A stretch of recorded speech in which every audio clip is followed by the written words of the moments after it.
I will be preaching from Genesis chapter 3. It was Genesis chapter 3, verses 1 through 15 and verse 21.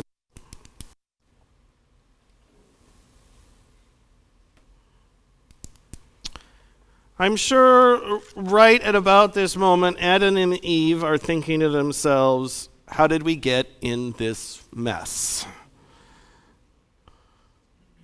I'm sure you've had that thought too, right? If I mouthed off to my mother, I would think to myself after the result of that, how did I get in this mess? Or if you didn't do something you were supposed to do and your boss yells at you, you kind of think, how did I get in this mess? Well, here we have Adam and Eve. How did we get in this mess? Genesis tells a pretty simple story, actually. It tells a story of a man and a woman created in a garden where all was provided for them. All is provided for them, and God says, there's just one thing. Don't eat from the tree of the knowledge of good and evil. There's two trees in the garden. There's the tree of life and the tree of the knowledge of good and evil. Tree of life, actually, God doesn't say anything about that. But God does say the tree of the knowledge of good and evil is not for you. And the moment you eat of it, you will die. So then we meet the serpent, that lying serpent. Later tradition would establish that the serpent is the devil, and at the very least they have something in common. They both lie.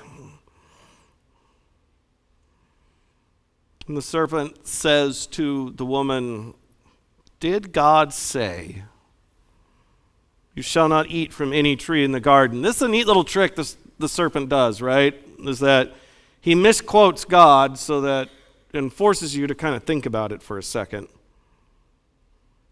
The woman says, oh no, that's not what we learned in Sunday school. We can eat of any of the tree. It's just the tree of the knowledge. It's just the tree of the knowledge of the good of evil we can't eat from. That tree's off limits. And then comes the pitch that the serpent makes. You will not die, for God knows that when you eat of it, your eyes will be opened and you will be like God, knowing good from evil. From there, you know a lot of the story probably. The woman eats. Adam is right next to her. Please take note, right, that it's not just Eve's fault. Adam is standing next to her the whole time. So anybody who's just going to blame women, you're wrong. Adam and Eve both eat of the tree. And from there they discover that they aren't even clothed. Christian tradition calls this moment the fall of man. But Lutheran theologian Gerhard Forde points out that it's actually not about falling at all, but it's all about trying to get up. It's all about trying to raise yourself up. Because after all, the problem is not that Adam and Eve fall, but the problem is that Adam and Eve want to be like God. They want to be more than they are. They want to be more than the creatures God has created them to be. They want to be like God. And from there comes all the problems. Adam and Eve are seduced not by the prospect of falling from where they are, but by the prospect of being more than God created them to be, being more than the creatures in the garden that they are. And as soon as they discover that they want to be more than they are, that they can be more than they are, well, then you get all the anxiety that comes with that. And you desire that one thing that will make it possible. This is a very human story. It's the reason we still tell Genesis 3, because deep down we are not all that different from Adam and Eve. Deep down we all kind of suffer from the same problem. We all want to be more than we really are. We want to be greater than we are. We want to be more powerful than we are. We want to be younger and stronger and more glorious than we really are. And we will go at such lengths to attain that. We will work ourselves to death, sometimes quite literally, in order to make ourselves more than we are. We will take all sorts of substances, right, in order that we work harder and try harder and be better, in order that we be more than God has created us to be. I'm the first one to admit this one, right? I'm a Lutheran pastor. My bloodstream is 90% coffee.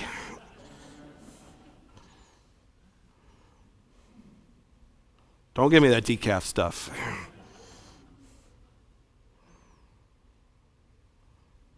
We will do all sorts of things in life, right? And if we can't make ourselves more than we are, right, we'll do the next best thing, which is we will cast others down, right, in order to make ourselves better. We'll disparage others. So we'll look at the people around us who are, and we'll point out every flaw that they have and every problem that they have. We will be cruel to them, whether it's cruel to them on Facebook or cruel to them in person. We will judge people based on their status or their sexuality or their gender. All because we want to be greater, and if we can't make ourselves greater, we'll do the next best thing, which is cast others further down.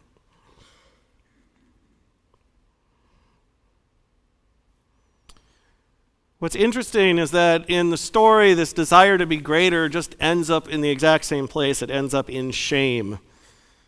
Adam and Eve don't become gods. Adam and Eve don't become more glorious. Instead, they realize that they are naked.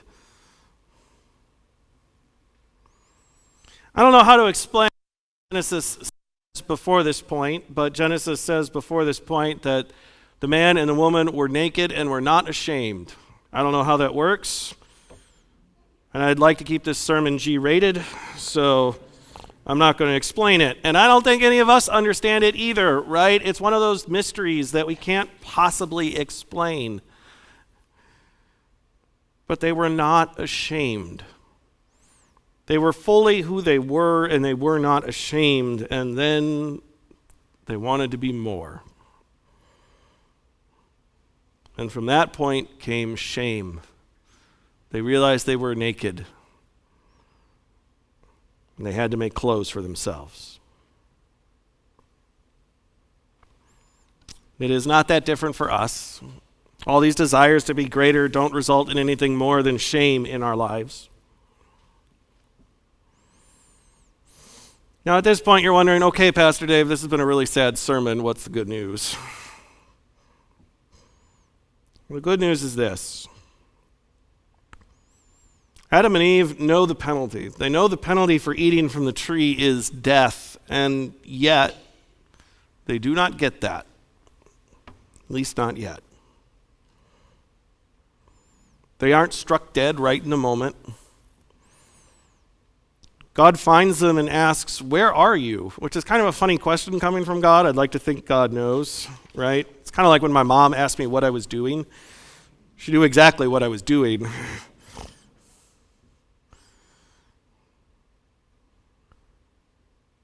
But God asks, "Where are you?" And in what is perhaps the saddest question of the whole Old Testament, you get the next question, which is, who told you that you were naked?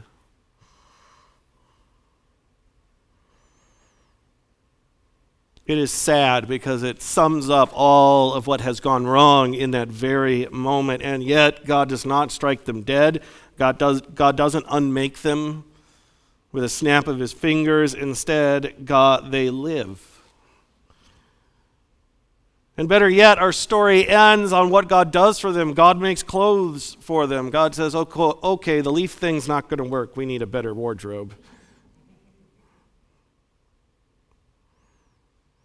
That is the truth about the God we worship, though, is that instead, after all our attempts to make ourselves greater and all the shame that comes from it, and all the sin and failure that comes out of those attempts to be better and to make ourselves stronger and more than we are, after they all fail and we are filled with shame, God looks at us and we do not find death, but instead we find a new beginning. We do not find death with this God, but instead we find a God who provides for us, who makes garments of skins for us. In short, we do not find death, but we find grace. We do not find death, but we find resurrection.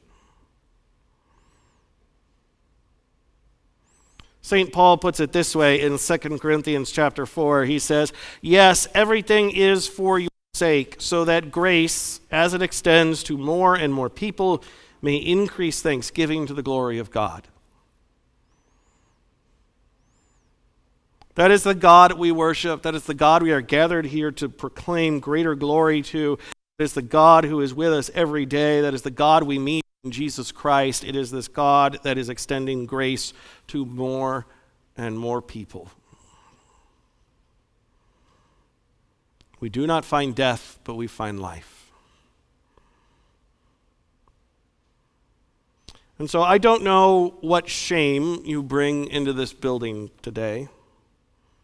I'm sure you do. We all have some shame we are afraid to name.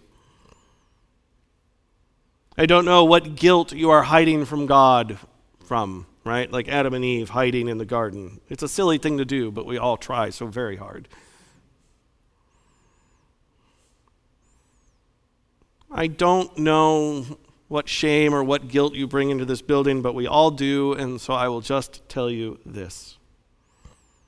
Just like Adam and Eve, just like the end of the story, we do not find death, but instead we find a new beginning and a God who provides for us in all of our shame. Amen, and thanks be to God for that.